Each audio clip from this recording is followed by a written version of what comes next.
Un saludo muy especial para todas las personas que nos están siguiendo a través de las redes sociales, a través de YouTube.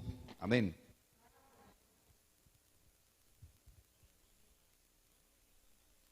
Evangelio según San Juan, capítulo número 15.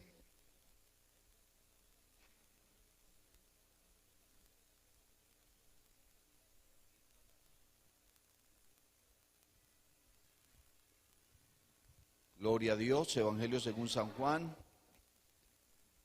capítulo número 15, verso 7. Amén. Verso número 7. Si permanecéis en mí y mis palabras permanecen en vosotros, pedid todo lo que queréis y os será hecho. Oremos, Señor Jesús, Dios del cielo. Alabado y glorificado es tu nombre, Señor. Tú eres bueno.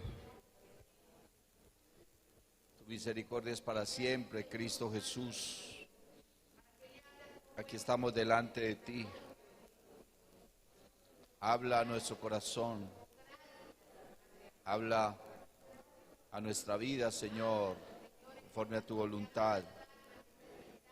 Necesitamos, Señor Jesús, más y más de ti, Señor, esta palabra que nos consuele, que nos edifique, que nos exhorte, Señor Jesús, que nos instruya.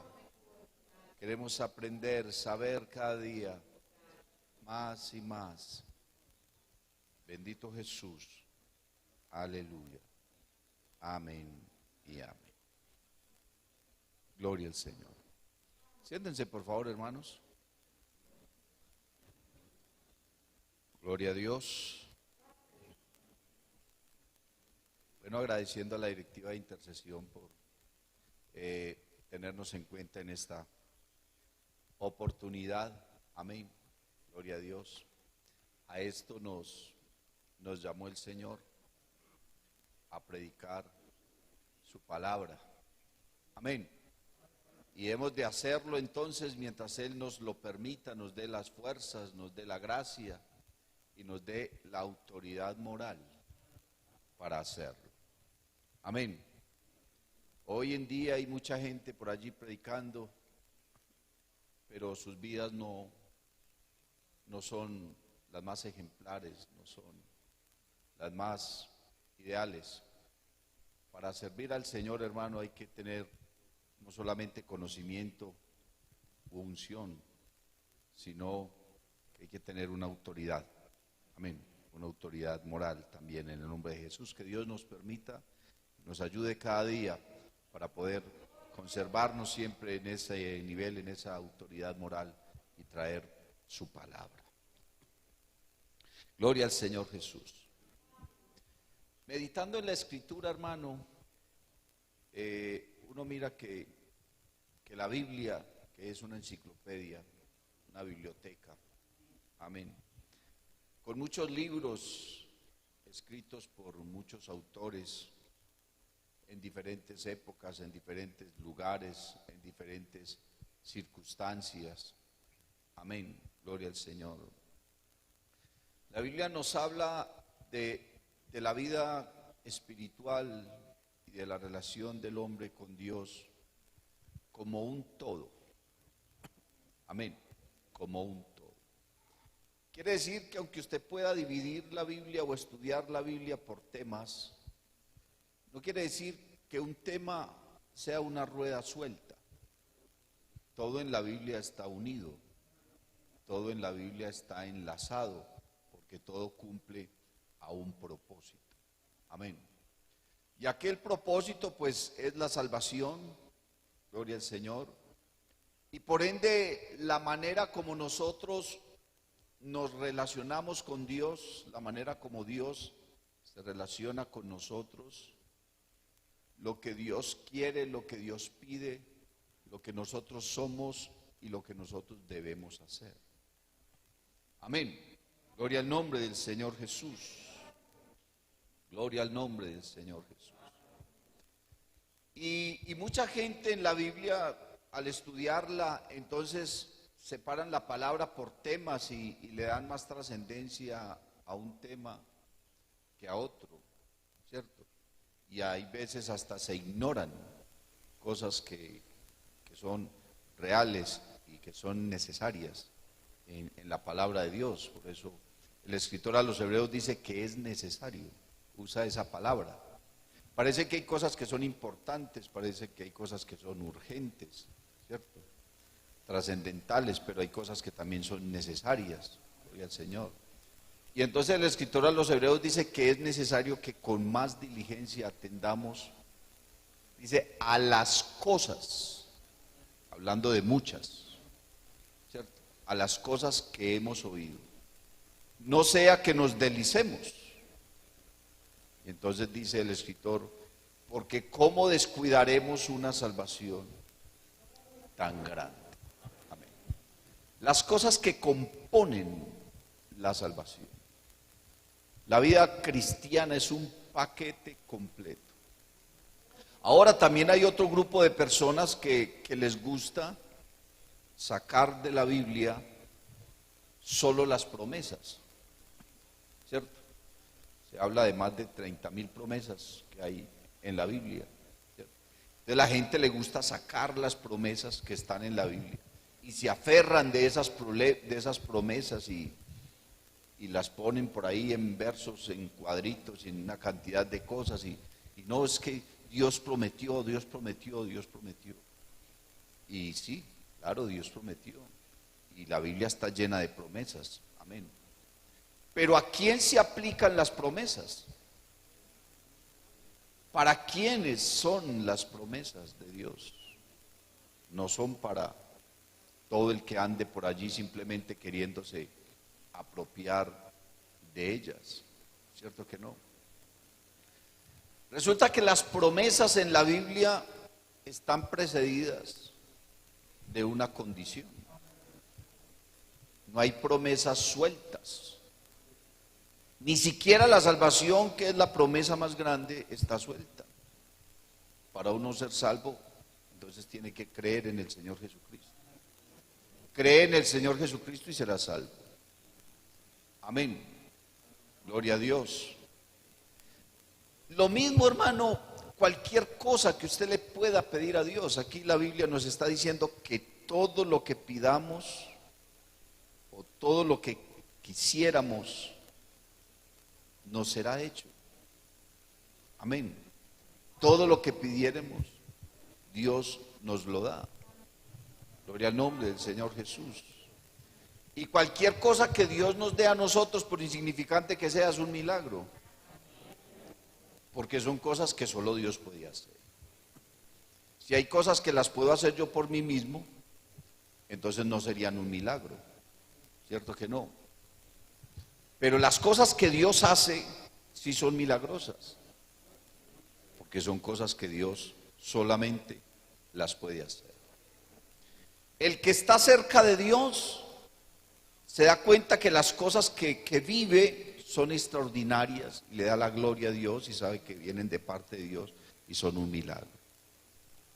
Las personas que no están tan cerca de Dios, aunque también viven milagros y también les suceden cosas, no le dan la gloria a Dios, sino que ellos creen que forman parte de la vida, de la cotidianidad, de la rutina, que son cosas extemporáneas que sucedieron, fruto de la casualidad, y no le dan la gloria a Dios, pero diariamente vemos la mano de Dios. Gloria al Señor. En esta ocasión, este verso, hermano, que tomamos, porque he querido titular esta enseñanza, si permanecéis en mí. Gloria a Dios. El Señor les está hablando a ellos acerca de la oración, precisamente. Y en las horas previas a la crucifixión, desde el día anterior, el Señor venía preparando a sus discípulos, hermano, para lo que se venía. Y cuando usted analiza las últimas 24 horas de la vida del Señor Jesús con sus discípulos, En esas 24 horas, hermano, el Señor les dio doctrina y les habló de cosas profundas, mucho más de lo que les había hablado, les había dicho en todo el tiempo de su ministerio. Bendito el nombre del Señor Jesús. Usted comienza a leer, gloria a Dios, desde el capítulo 13, desde el capítulo 13 de San Juan. Desde el mismo momento en que están allá en el aposento, donde habrían de tomar la Pascua, y el Señor comienza entonces a lavarles los pies y a darles una lección de humildad, de servicio. Gloria al Señor Jesús. En ese día anterior, en esa noche anterior, el Señor les da el segundo mandamiento más importante: que se amaran los unos a los otros así como Él nos había amado. Bendito el nombre del Señor Jesús. El Señor esa noche les dijo que no se asustaran, que no se preocuparan. Ellos estaban tranquilos ahí, pero el Señor se lo estaba diciendo era porque sabía lo que venía. El Señor sabía que se iban a escandalizar, que iban a salir corriendo, que iban a huir, que iban a estar muertos del miedo, que iban a estar aterrorizados al ver lo que iba a suceder. Y el Señor les dice: no se asusten, no se turbe vuestro corazón, no tengan miedo. Ustedes creen en Dios, crean en mí, o sea, en lo que yo les estoy diciendo. Y les está diciendo que Él se va a ir, pero que va a ir a preparar una morada para ellos, porque los quiere tomar a sí mismo, los quiere llevar a su presencia. Les está diciendo: es que yo voy a venir por ustedes. Yo voy a hacer algo especial con ustedes. Pero antes de que eso suceda, gloria al nombre del Señor Jesús, primero voy a descender y los voy a llenar con el poder de mi Espíritu Santo. No los voy a dejar huérfanos. Yo voy a estar con ustedes. Y les dice: pero no se preocupen porque el mundo los vaya a aborrecer. Mire que el Señor se está como despidiendo de ellos, y ellos como que no entendían muy bien lo que el Señor les estaba diciendo. Estaban confundidos: Señor, pero usted ¿a dónde es que va? Usted, porque si no nos dice para dónde es que usted va, muéstrenos el camino para ver cómo nos podemos ir con usted. ¿Cierto? Gloria al nombre del Señor Jesús. Y comienza a decirles: el mundo los va a aborrecer, pero no les dé miedo, a mí también me aborrecieron.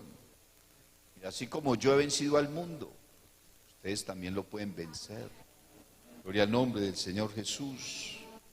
Comienza a hablarles de la tristeza que van a sentir, del dolor profundo que van a sentir, pero luego esa tristeza y ese dolor se ha de convertir en un gozo especial.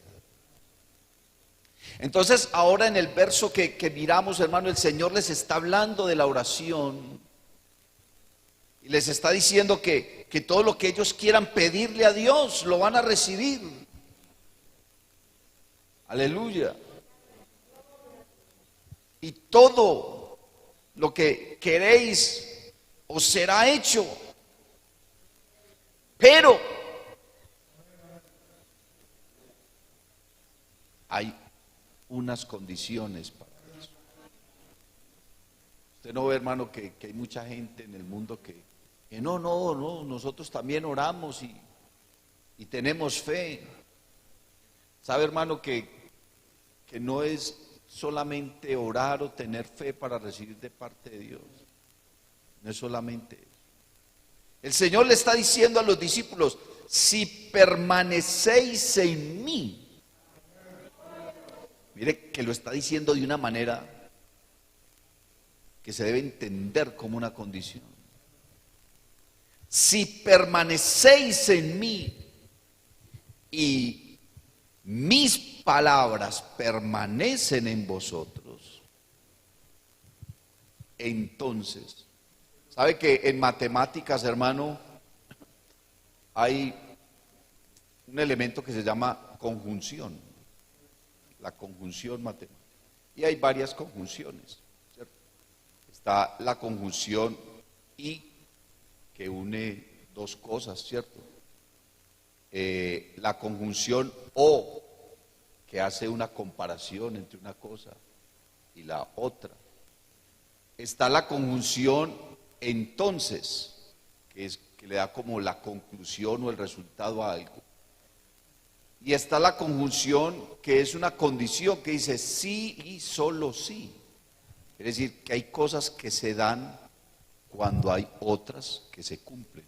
Es decir, que para poder que esto se dé yo debo cumplir unas condiciones, ¿cierto? Usted está compitiendo para un empleo en alguna parte, entonces usted tiene que tener un perfil. Si usted cumple ese perfil, entonces entra a la competencia y aún todavía no está empleado.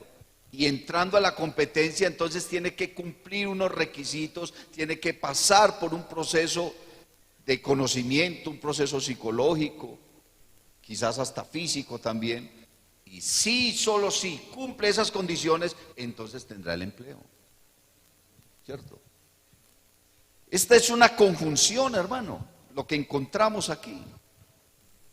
Dios responderá a tus oraciones y te dará lo que tú pides, si solo si permaneces en Él.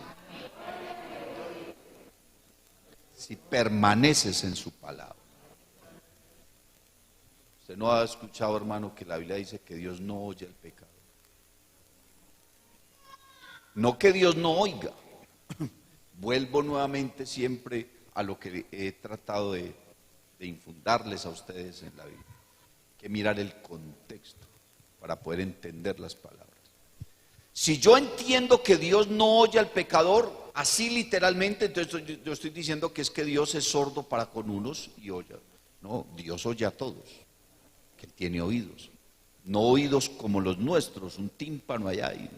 No, me refiero es que como Dios sabe todas las cosas, Él oye a todos, pero no a todos le responde. Entonces el verso lo que quiere decir es que Dios no le responde al pecador. Pero Dios está aún al lado de las personas que están haciendo lo más malo en el mundo. Dios está en toda parte porque su presencia lo llena todo. Amén. Cuando yo digo que Dios está aquí, no solamente estoy diciendo de una manera literal que Él está. Amén. Sino que estoy diciendo es que Dios se agrada de lo que estamos haciendo aquí. Pero si estuviéramos haciendo algo malo, igual Dios está ahí. Solamente que está desagradado. Entonces, en las condiciones en las que Dios está en un lugar, uno tiene que aprender a conocer a Dios para poder conocer la palabra. Gloria al Señor. Dios no le responde al pecador. Pero ahora, hermano, el Señor le está diciendo entonces a los discípulos, si permanecéis en mí, entonces yo me pregunto, ¿qué significa permanecer en Él? ¿Qué significa permanecer en Dios? Creo que no solamente está hablando del tiempo, aunque está hablando del tiempo. Si ustedes permanecen en mí, quiere que a medida que pase el tiempo, ustedes permanecen en mí. Pero no es solamente el hecho de permanecer, sino la manera como nosotros estamos permaneciendo delante de Dios, porque hay gente que puede ir de lo más a lo menos. Usted mira, por ejemplo, el apóstol Pablo le habla a los corintios, hablando del fundamento de la fe, y les dice, porque nadie puede poner otro fundamento que el que ya está puesto, el cual es Cristo Jesús, pero cada uno mire cómo sobreedifica. Y el apóstol Pablo pone un ejemplo de 7 materiales. Dice, oro, plata, piedras preciosas, madera, heno y hojarasca, 6 materiales. Y van de mayor a menor, porque si usted compara la paja con la plata, con las piedras preciosas, con el oro, es cierto. Y dice la Biblia que la obra de cada uno será pasada por el fuego. Si usted coge oro y le prende candela, hermano, entre más candela le meta, más puro se vuelve, más brilla, más quilates, ¿cierto? Es un proceso más especial. Pero usted coge la madera y la quema. El heno, que es pasto para los animales, hojarasca, que son las hojas secas que se las llevan el viento, ¿cierto? Como el tamo que lleva el viento, dice el Salmo 1, no así los malos que son como el tamo que lleva el viento. Los malos no es ni siquiera los perversos, es la gente que no sabe hacer lo bueno, porque el que sabe hacer lo bueno y no lo hace, le es tomado por pecado. Bendito el nombre del Señor Jesús. Permanecer en Dios, hermano, significa estar en el proceso de Dios, porque resulta que con Dios todo es un proceso. Todo con Dios es un proceso. Con Dios no hay nada que se dé de un día para otro.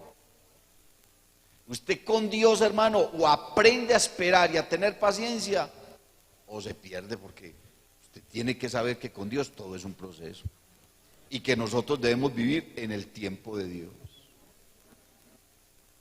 El Señor siempre nos está repitiendo y nos está diciendo: no os afanéis. Usted conoce el resto del texto. Mirad las aves del cielo. Aunque el texto está hablando de la fe, también nos da a entender que nosotros no podemos andar de afán en las cosas de Dios. ¿Por qué? Porque con Dios todo es un proceso. Todo es un proceso. ¿Usted cree que yo me hice pastor de un día para otro? Eso fue un proceso. Amén. Llegar a una congregación tan maravillosa como el Diamante, tuvieron que pasar más de 20 años para poder llegar yo a una congregación como esta. Bendito el nombre del Señor Jesús. Saber lo poco que sé, eso no se aprende de un día para otro. Ahora, Dios le responde la oración a sus hijos en la medida que esa persona va madurando en el proceso. Quiere decir que una persona que lleva 50 años de vida cristiana y se ha guardado, ha sido fiel, ha sido temeroso, santo, Dios no le va a responder de la misma manera como le respondió a una persona que se convirtió ayer. ¿Cierto que no? Y una persona que llegó ayer no va a predicar lo mismo que un ministro que lleva 50 años predicando. Y porque en Dios todo es un proceso. Amén. Y yo estaba mirando, hermano, que Pedro, gloria al Señor Jesús, en su segunda carta, nos está hablando precisamente de ese proceso de madurez. Y entonces nos dice: como todas las cosas que pertenecen a la vida y a la piedad nos han sido dadas por su divino poder, mediante el conocimiento de aquel que nos llamó a su gloria y excelencia, por medio de las cuales nos ha dado preciosas y grandísimas promesas, para que por ellas llegaseis a ser participantes de la naturaleza divina, habiendo huido de la corrupción que hay en el mundo a causa de la concupiscencia. Entonces aquí comienza a hablar de la madurez. Y dice: vosotros también, poniendo toda diligencia por esto mismo, añadid a vuestra fe virtud, a la virtud conocimiento, al conocimiento dominio propio, al dominio propio paciencia, a la paciencia piedad, a la piedad afecto fraternal y al afecto fraternal amor. 8 cosas que nos está diciendo ahí el apóstol, en las cuales nosotros debemos crecer, porque están formando nuestro carácter cristiano, nuestra madurez. Eso es permanecer. Eso es permanecer en Dios. Dice: y permanecer en mis palabras. Y permanecer en mis palabras. O sea, permanecer en la doctrina que hemos aprendido. No vender nuestra doctrina, no cambiarla, no dejarnos llevar por cualquier viento de doctrina.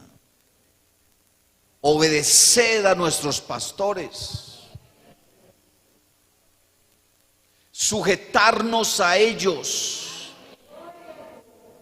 ¿Usted cree que, hermano, una persona bien desobediente, bien rebelde, puede orar todo el día si quiere? Y es difícil que consiga con Dios lo que está pretendiendo, porque se necesita humildad para poder sujetarse a un pastor. Y el pastor pudo haber llegado ayer, pero ya usted tiene que sujetarse a él. Así usted apenas lo esté conociendo: ¿y quién es este señor? Primera vez que lo veo en mi vida, ni siquiera lo veo, y ya le debe obedecer. porque eso dice la palabra. Si permanecéis en mí y mis palabras permanecen en vosotros, dice entonces, pedid todo lo que queréis y os será hecho. Ahora, hay un asunto, hermano, que me da vueltas a mí en la cabeza frente a la oración. Porque el problema de la iglesia no es que la iglesia no ore. Si yo les digo a ustedes que levanten la mano los que oran, la levantan todos. Porque todos oramos. Entonces el problema no es que oremos o no oremos. El problema es lo inconstantes que somos en la oración. Hermano, es que yo oro y oro, pero ese oro y oro, ¿sí será objetivo o será subjetivo? Ese oro y oro, ¿sí será tan verdad o será que usted lo está exagerando un poquitito? Es que el hecho de ser constantes, la Biblia dice, hermano, que debemos estar gozosos en la esperanza, sufridos en la tribulación, constantes en la oración. Romanos 12:12. Constantes en la oración. Dice, hermano, yo sí oro. Y vamos a hacer una estadística verdadera de lo que usted ora. Usted ora cada que venimos al culto y hacemos una oración aquí de 1 minuto. Sí, oró, ¿cierto? Pero muchos llegan al templo, al culto y ni siquiera se arrodillan. Tienen tanta vida social que no hay ni tiempo de arrodillarse. Y algunos se arrodillan y son arrodillados y hablando con el que está al lado. Bendito el nombre del Señor Jesús. La Biblia dice, orad sin cesar. Cesar es parar. No pare. No pare de orar. No pare de orar. Hay que orar, hay que orar, hay que orar, hay que orar, hay que orar. Gloria al nombre del Señor Jesús. Hay también unos textos, una parábola que a mí me llama mucho la atención hablando acerca de esto. Lucas 18, la viuda y el juez injusto. La viuda y el juez injusto. Lo que la parábola está refiriendo no es que nosotros no oremos, sino la manera como nosotros oramos. Entonces mire cómo inicia diciendo, capítulo 18, verso 1, dice, también le refirió Jesús una parábola sobre la necesidad de orar siempre y no desmayar. Así el Señor no les hubiera referido el resto de los textos de la parábola, ya con eso les dijo todo. ¿Y por qué le está diciendo eso? Es porque ellos oraban, pero no siempre. Es porque ellos oraban, pero desmayaban. No habéis podido velar conmigo ni siquiera una hora, les dijo a los discípulos allá en el monte Getsemaní. Ni siquiera una hora. Bendito el nombre del Señor Jesús. ¿Qué tanto nos esforzamos nosotros entonces realmente para hablar con Dios? La persona que permanece en Dios no le debe ser una carga a la oración, sino un deleite. Pero resulta que nosotros oramos por 3 razones. Oramos por disciplina, oramos por devoción y oramos por deleite. Amén. Porque es un proceso. La gente que no está acostumbrada a orar, hermanos, se arrodillan y yo sé que no es fácil. Porque la mayoría de las veces uno se arrodilla y no siente nada. Uno no siente nada, hermano. Y a veces usted tiene que orar hasta horas para poder llegar a sentir algo. Y a veces ese algo que le dio tanto esfuerzo poderlo sentir, duró 2 minuticos.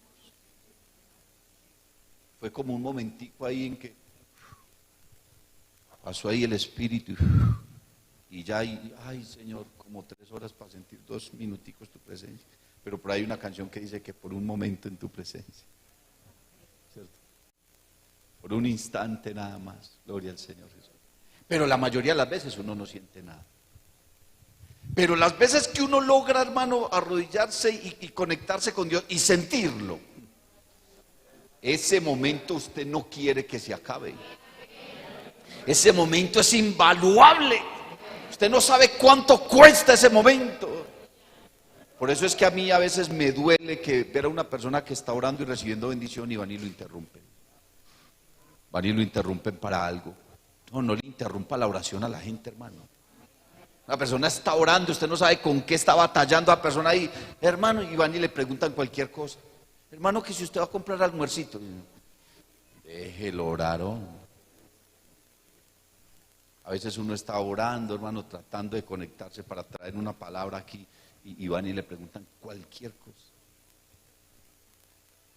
La oración de las personas, hermanos, son de una reverencia. Que uno no sabe esa persona ahí cómo está. Es más, ¿cuánto tiempo lleva sin arrodillarse?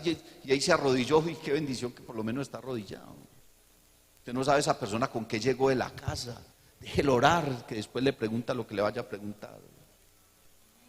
Bendito el nombre de Jesús. Pero si a usted le interrumpen, tampoco enoje, no. Pues, ya le interrumpieron, ya qué más va a hacer. Pero el momento, hermano, en que uno puede conectarse con Dios, eso vale más que cualquier cosa en esta tierra, hermano.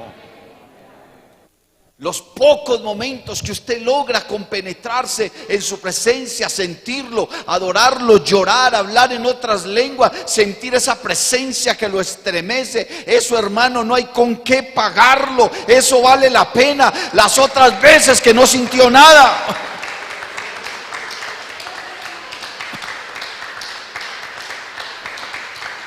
Bendito el nombre del Señor Jesús.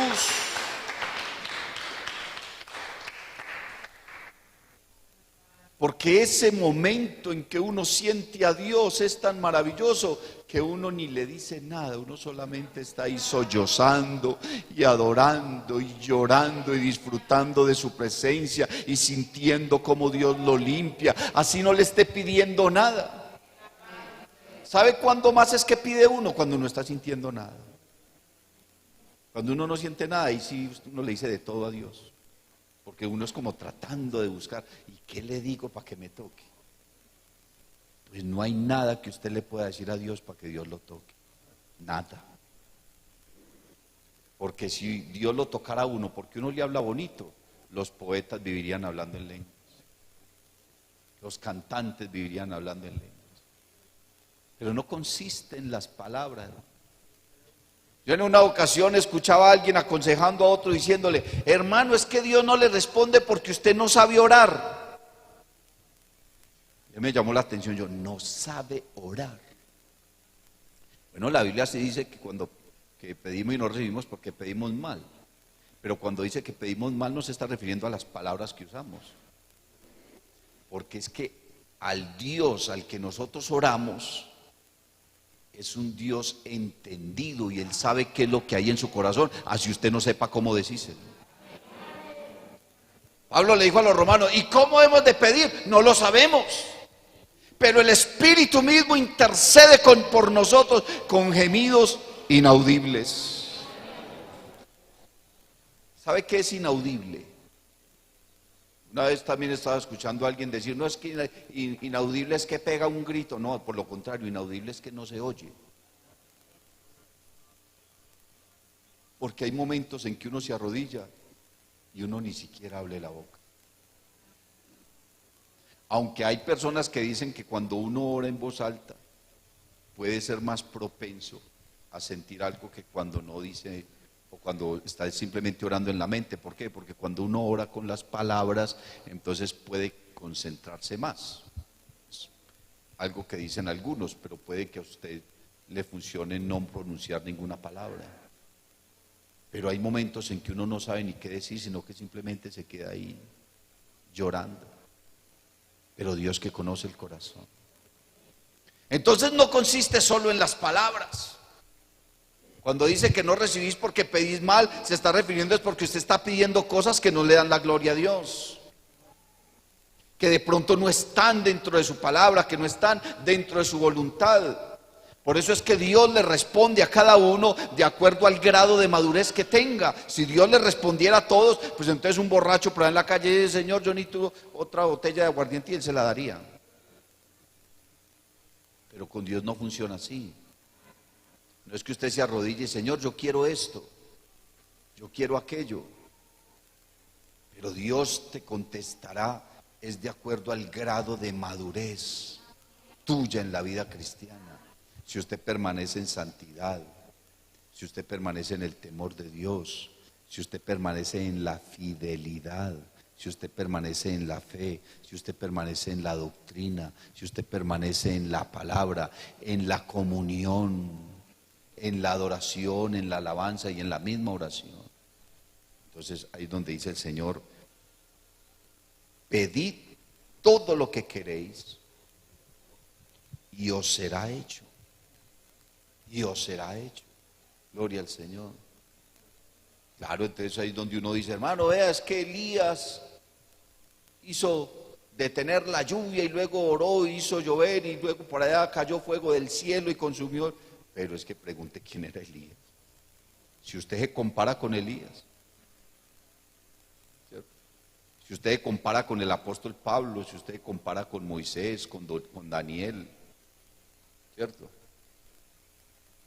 A los amigos de Daniel los metieron a un horno de fuego y no se quemaron. Pero si usted está cocinando y no se pone guantes, también se quema. Y no un horno, ¿cierto? Porque es que no es así. Eso lo hizo Dios con ellos ahí en esas circunstancias.